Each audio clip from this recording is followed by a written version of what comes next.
wabarakatuh. Inilah sekolah SMP Negeri 5 Makassar.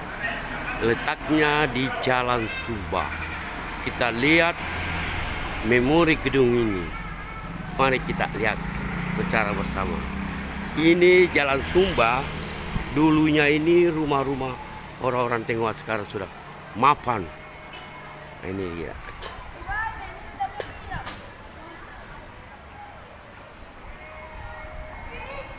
Kita lihat kegiatan-kegiatan sekolah.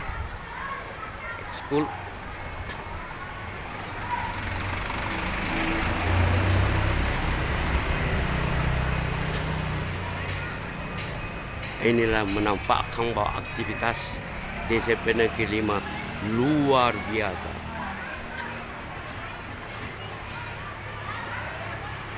Dikenal Jalan Sumba tetap hijau.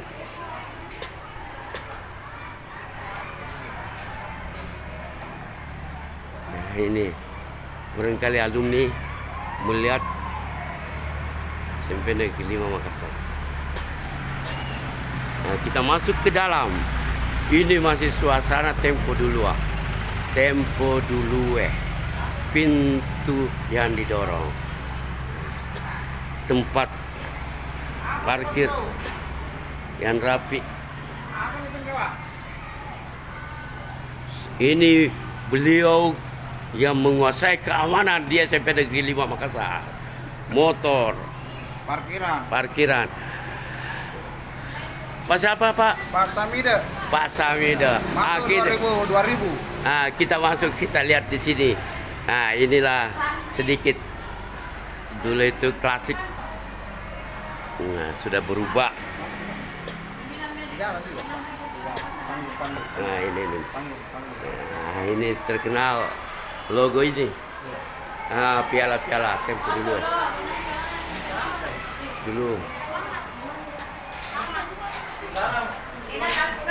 Aku juga Pak, masalah. Ini, Pak. Nah, kita lihat piala-piala diabadikan. Nah, Makasih, Pak. Tuturi Andayani. Ini terkenal dengan lapangan basketnya. SMP Negeri Makassar. Masih seperti dulu. Ini berkat partisipasi alumni SMP Negeri 5. Atap ini sudah tidak lagi keropos. Ini gedung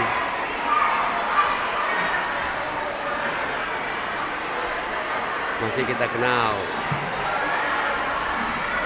A1, B1, C1. Inilah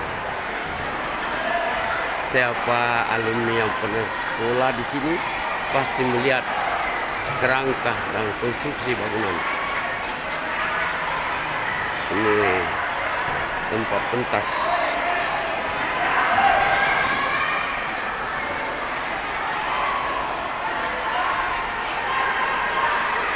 Ini rumahnya guru yang bujang datang.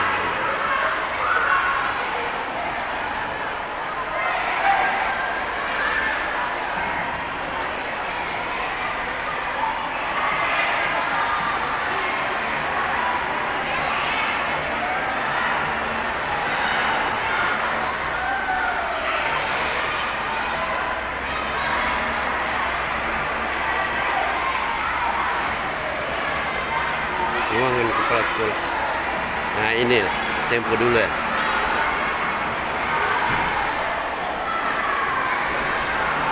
Nah, kita lihat ke di atas.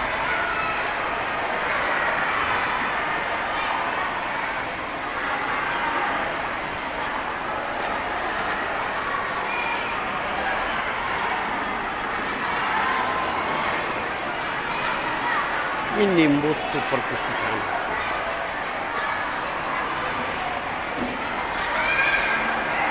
Pelaksanaan.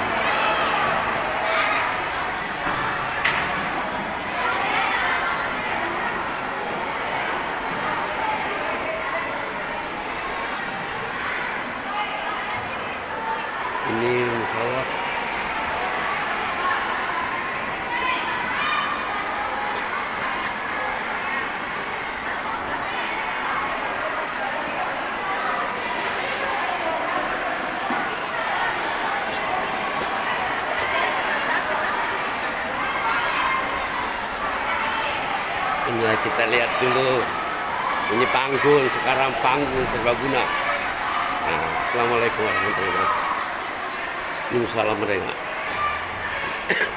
SMP Negeri 5 Makassar punya juga musola.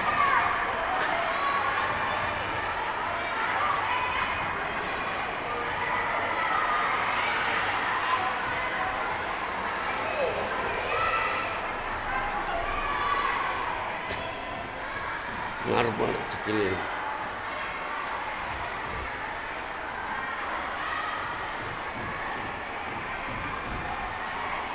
Gedung mewah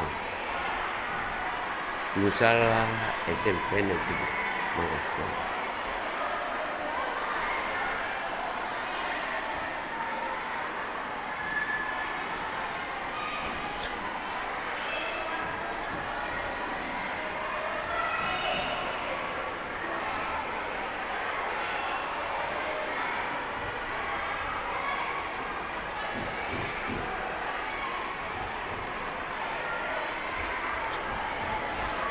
Inilah anak-anak bermain.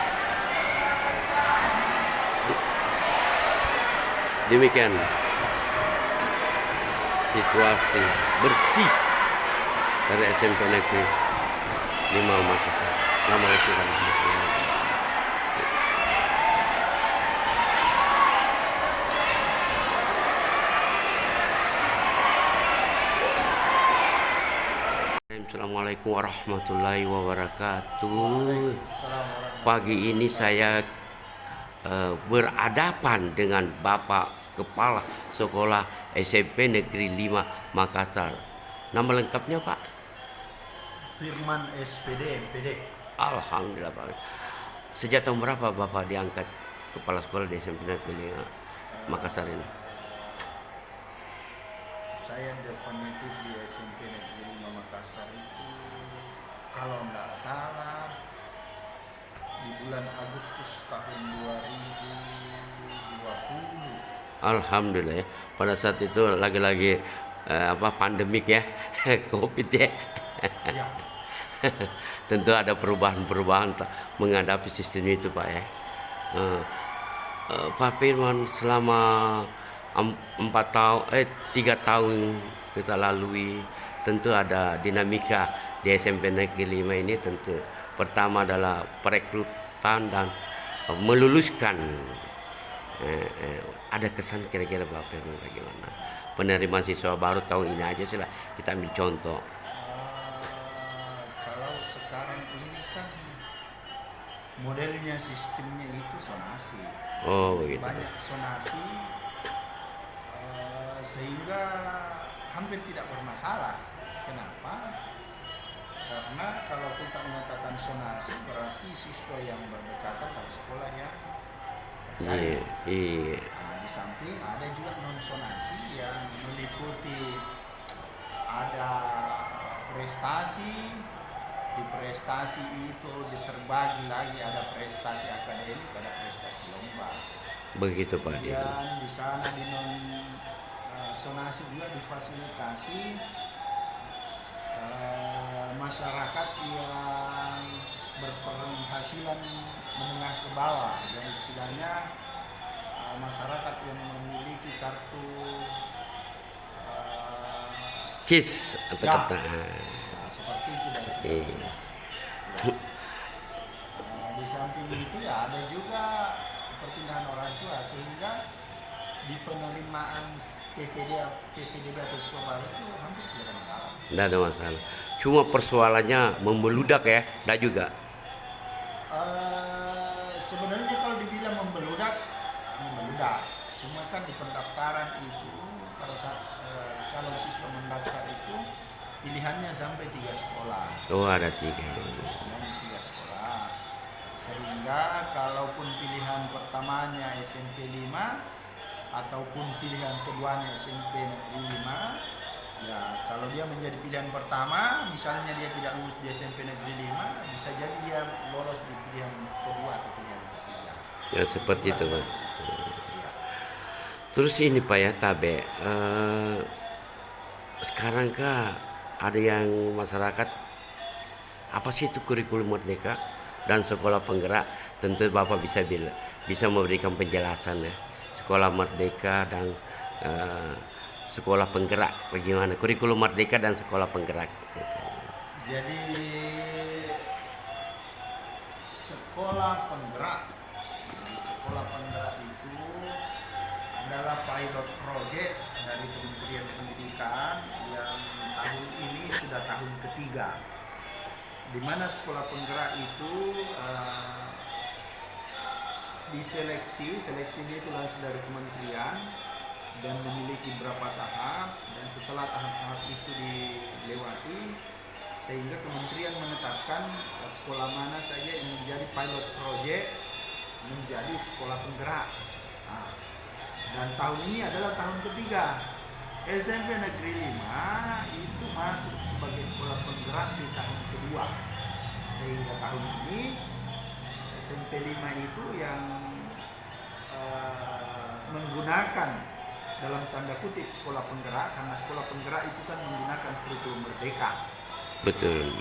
Nah, SMP 5 sekarang tahun kedua sebagai sekolah penggerak, sehingga tahun kedua juga penggunaan kurikulum Merdeka. Walaupun di Makassar ini banyak sekolah-sekolah baik negeri maupun swasta itu menggunakan kurikulum Merdeka secara mandiri, seperti itu. Seperti itu. Tapi kurikulum Merdeka ada orang katanya dibagi 3 katanya itu Pak Mansur. Ya, ada secara mandiri, ada sekarang secara mandiri profesional, ada secara mandiri berbagi.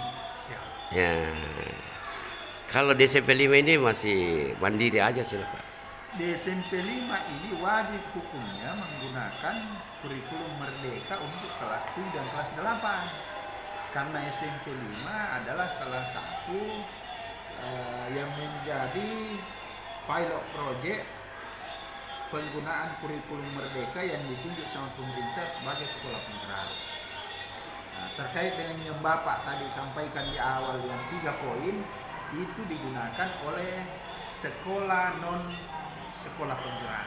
Oh, begitu Pak.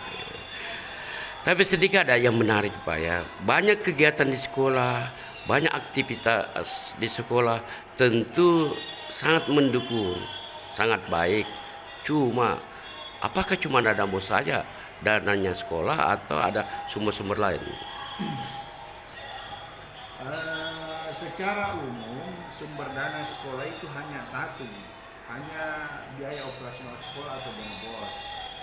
Akan tetapi bagi sekolah-sekolah yang ditunjuk sebagai sekolah penggerak itu diberikan bantuan dana yang disebut dengan bos kinerja. Bos kinerja itu diberikan khusus untuk sekolah-sekolah yang ditunjuk sebagai sekolah penggerak. Nah, seperti itu. Iya. Jadi bos kinerja ini cair per bulan atau per 1 tahun atau per 3 bulan atau per semester? Jadi bos kinerja itu kalau tidak salah kalau tahun lalu itu cairnya di bulan April Mei. Kalau untuk tahun ini saya tidak ingat persis apakah di Mei Juni, saya tidak ingat persis itu. Ya, seperti itu. Ya, tapi indikator perhitungannya per siswa atau per global memang sudah ditentukan. Kalau bos kinerja itu sudah ditentukan sama pemerintah. Jadi di tahun pertama itu kurang lebih 120 juta. Yang tahun kedua ini karena SMP 5 sudah tahun kedua itu kalau tidak salah sisa 70 juta. Menurut lagi. Ya, menurut. Mestinya itu kan cukup 120 atau dihitung per siswa ya. Nah, tapi ada yang menarik. Peran-peran komite bagaimana di SMP Negeri 5? Sebenarnya kalau dikatakan peran komite, ya komite berperan. Ya, cuma kan sebenarnya yang kita harapkan dari dana yang pemerintah yang masuk itu sebenarnya kalau kita mengatakan cukup atau tidak cukup itu sebenarnya masih kurang. contoh sederhana. Itu bos kinerja itu di tahun pertama itu 120 juta. Di sana itu kita sudah digariskan harus beli apa. Nah, di tahun pertama itu kita harus menyiapkan buku, itu satu buku satu siswa. Nah, jadi satu buku satu siswa, itu anggaran pertama. Nah, kalau siswanya 300 ya 300 kali sekian dikali sekian, jumlahnya sekian. Luar Yang biasa. satu. Yang kedua, di sekolah penggerak itu ada istilah P5, proyek penguatan profil pelajar Pancasila. Nah, setiap siswa itu wajib hukumnya mengikuti minimal 3 proyek penguatan profil pelajar Pancasila per tahun. Nah, masalahnya P5 atau profil penguatan pelajar Pancasila ini harus dibiayai. Ini yang jadi masalah. SMP 5 kebetulan tahun lalu jumlah siswanya ada 10 kelas. Maka 10 kelas itu dikali 3 karena setiap kelas harus memiliki 3 proyek. Berarti 10 kali 3 30.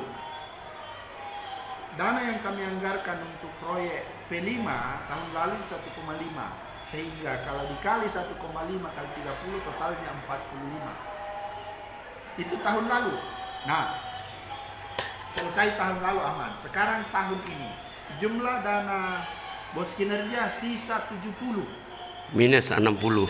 Minus 60. Sisa Iya. 70. Jadi tahun lalu 120 itu pasti pembiayaan pas-pasan. Iya, beri KPM point. Ada lebih, ada kurang. Iya. Tapi tahun ini sekedar Informasi. informasi bahwa tahun lalu jumlah siswaku yang P5 itu ada 10. Ada 10 kelas. Berarti kan tahun ini juga naik menjadi 10 kelas kan? Ya, berarti Kalau 20. 10 kelas itu berarti kan ada 30 proyek. Iya, untuk betul. kelas 8. Kelas 7 saya menerima 9 kelas tahun ini. 9 kali 3 berapa? 27. Berarti 30 tambah 27 sudah berapa, Pak? 57. Sudah 57. Sudah 57.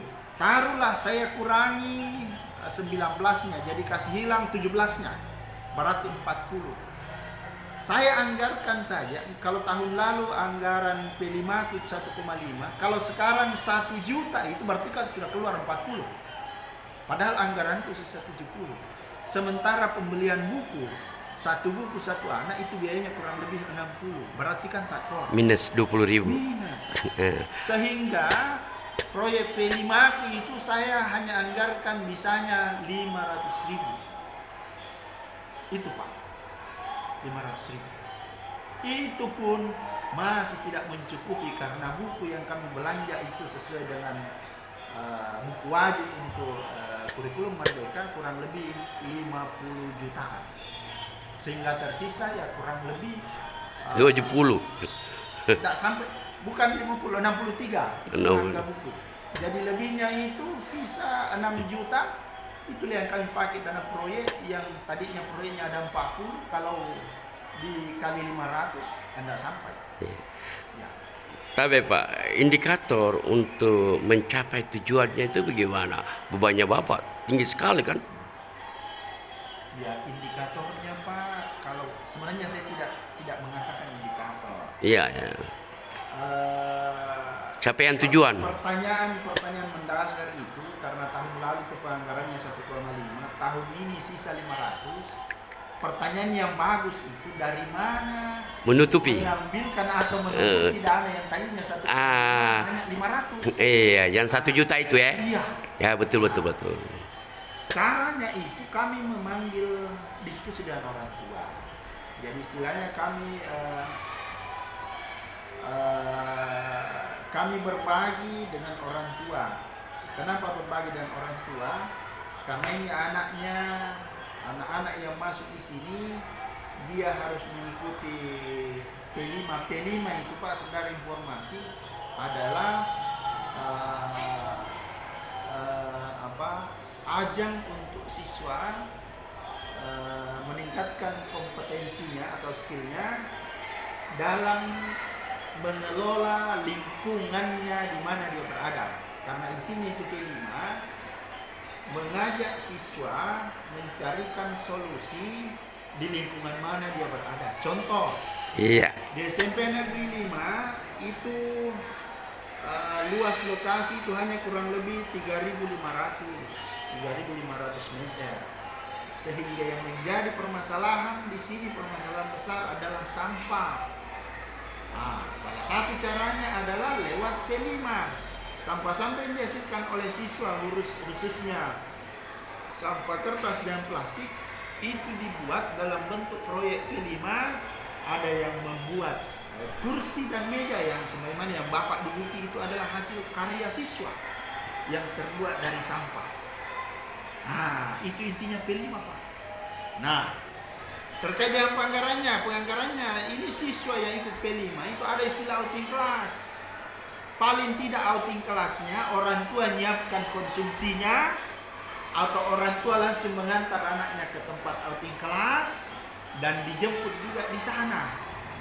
Itu sekolah hanya menyiapkan bahan dan seterusnya karena anggarannya tidak cukup. Begitu, Pak. Luar biasa, Pak. Ini melakukan satu kajian dan melakukan peluang dan kesempatan, dalam artian adalah dengan adanya outing class tentunya kesadaran orang tua makin baik. Ya. Karena kenapa? Harapan-harapan orang tua adalah menyekolahkan anaknya di SMP Negeri 5 Makassar ini sebagai orang-orang yang terandal. Lewat seperti itulah barangkali orang tua tingkat kesadarannya sangat baik. Terus yang kedua, Pak, ada lagi sumber-sumber persoalan adalah alumninya SMP 5 sudah ada profesor, bahkan ada wali kota. Bagaimana pra-pranya ini, Pak Firman ini? Kalau sebenarnya ini Pak tersambut ini dengan pernyataannya Pak Mansur ini. Perlu kami sampaikan bahwa SMP 5 itu adalah salah satu cagar budaya. Salah satu cagar budaya yang sampai hari ini banyak yang namanya cagar budaya itu, banyak instansi yang memperhatikan ini sekolah. Betul, Pak.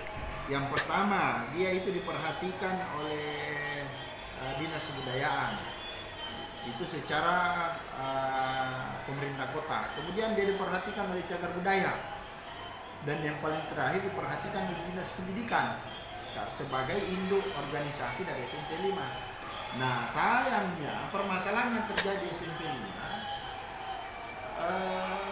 sampai hari ini alas hak SMP Negeri 5 itu belum ada. Jadi alas haknya belum ada, sehingga agak susah itu APBN untuk masuk di SMP Negeri 5. Karena persyaratan untuk masuk APBN adalah bangunan atau lokasi itu harus punya alas hak. Nah, karena susahnya permasalahan yang dihadapi oleh SMP Negeri 5, alhamdulillah di tahun 2019 itu kami merancang sebuah kegiatan yang kami sebut dengan alumni kembali ke sekolah. Jadi alumni kembali ke sekolah. Di kegiatan itu semua alumni kami undang untuk datang ke sekolah, menyaksikan sendiri sekolahnya, dan mereka juga masuk ke dalam kelas memberikan semangat kepada adik-adiknya. Dan alhamdulillah di tempat itu kami menyampaikan kendala-kendala atau permasalahan yang dihadapi di SMP Negeri 5, termasuk ini atap yang ada di atasnya aula ini itu adalah salah satu bangunan yang memerlukan bantuan. Ketika itu kami sampaikan bahwa atap aula kami sudah kalah dan sudah ada beberapa lembar sengnya yang terbang, dan alhamdulillah tersambut baik oleh alumni. Dan pada tahun 2021 di bulan Maret ini atapnya diresmikan. Jadi peletakan batu pertamanya itu kalau tidak salah di bulan November 2020, tepatnya di tanggal 23, dan di bulan Maret 2021 diresmikan atap SMP Negeri 5 yang anggarannya kurang lebih 400 juta dan keseluruhannya dibiayai oleh alumni. Begitu Pak. Luar biasa Pak ya. Jadi keterpanggilan alumni, keterpanggilan stakeholder lainnya, orang tua, luar biasa. Terus tapi Pak, penutup atau deadline untuk Bapak ini, apa harapan Bapak dengan adanya kami bincang-bincang dengan Perwadi, bersama dengan Perwadi, sehingga publik tahu bahwa SMP Negeri 5 seperti ini prosesnya. Yang pertama adalah masalah alas hak. Apakah tidak bisa SMP Negeri 5 diterbitkan alas hak? Jadi pengurusan alas hak itu sampai hari ini masih berproses di pemerintah kota. Kan alas hak itu banyak prosedur di dalam. Iya. Saat ini sudah berproses, sehingga ya kami berharap alas haknya segera terbit. Iya. Nah, namun demikian ada juga masih ada sebenarnya bantuan alumni di sini. Jadi perlu Bapak ketahui bahwa sumbangan alumni yang masuk di SMP 5 sekarang itu sudah mencapai angka di atas 1M. 1.050.000.000 kurang lebih itu bantuan alumni. Yang pertama itu atap, kurang lebih anggarannya 50, dan yang kedua pembangunan musala. Musala dengan tangga penghubung antara bangunan di sebelah selatan dan timur. Nah, itu yang anggarannya kurang lebih 650 Luar juta. biasa. Sehingga yang saya ingin sampaikan bahwa walaupun SMP 5 tidak mendapat bantuan dari pemerintah, tapi alhamdulillah kami Sivitas Akademika bisa bersinergi dengan baik dengan para alumni, sehingga kebutuhan kami setidaknya bisa dipenuhi oleh alumni. Sehingga harapan saya untuk teman-teman atau sekolah-sekolah khususnya di Kota Makassar bisa bersinergi dengan alumni untuk menyampaikan apa yang menjadi kebutuhan mereka, sehingga minimal sama dengan yang terjadi di SMP Negeri 5 Makassar. Seperti itu Pak. Iya, karena kita ketahui Pak, 3 komponen utama sekali dalam hidup dan kehidupan dan membawakan kita menuju alam yang disebut alam akhirat. Pertama adalah ilmu. Bagaimana ilmu bermanfaat di dunia menuju akhirat. Yang kedua, anak yang disebut dengan anak yang saleh. Yang ketiga adalah sedekah atau bantuan untuk baik infrastruktur maupun digunakan secara terstruktur maupun digunakan secara pribadi. Harapan-harapan inilah barangkali Bapak sebagai kepala sekolah, Pak Firman, SPD MPD merasa bangga dan puas melihat apresiasi dari alumni dan orang tua siswa. Seperti itu kira-kira Pak Firman. Alhamdulillah. Ya. Terima kasih. Mudah-mudahan para alumni SMP Negeri 5 Makassar diberikan kesehatan, diberikan umur yang berkah, dan dilimpahkan rezekinya, terkhusus kepada Ketua Umum Alumni SMP Negeri 5 Makassar, Bapak Dr. Hairul Amir SHMH. Semoga beliau diberikan kesehatan dan umur yang berkah bersama dengan keluarga tercinta untuk tetap bisa bersinergi dengan Sivitas Akademika SMP Negeri 5 Makassar. Amin. Iya, terima kasih. Dan kami kembali ke publik. Demikian bincang-bincang kami bersama Kepala Sekolah SMP Negeri 5 Makassar, Bapak Firman SPD MPD. Terima kasih. Assalamualaikum warahmatullahi wabarakatuh.